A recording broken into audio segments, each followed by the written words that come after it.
যারা আপনার আমের আচার পছন্দ করে না, এই যে আমার জামের মতো শুধু আমের ভর্তা খাইতে চায়, তাদের জন্য আপনার এই রেসিপিটা। আমি আপনার কাঁচা আম, তারপর আপনার কাঁচা মরিচ আর এই যে রসুন আপনার আমি ব্লেন্ড করে নিয়েছি, পুরা করে নিয়ে আধা ভাঙ্গা করে নিয়েছি। তারপরে এই যে আমি আপনার পাঁচ ফোড়ন, সরিষা আর হলুদ আপনার দই না আপনার একটু টাইলা নিয়েছি। তারপরে এটা আমি ব্লেন্ডারে ব্লেন্ড করব।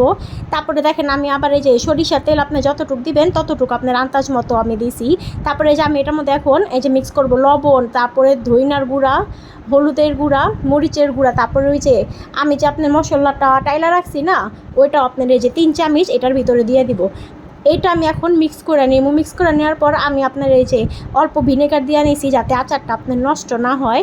এটা আপনার এত মজা হয়েছে, এটা কিন্তু আমি পুরো আপনার ভর্তা করিনি, এটা আমি আধা ভাঙ্গা করে ব্লেন্ডারে করে নিয়েছি। এইটা খাওয়ার পর আমার হাজব্যান্ডে বলতেছে যে এটা তো অনেক মজা। তারপরে এই যে দেখেন গরম সরিষা তেলটা আমি এখন এটার উপরে দিয়ে দিলাম।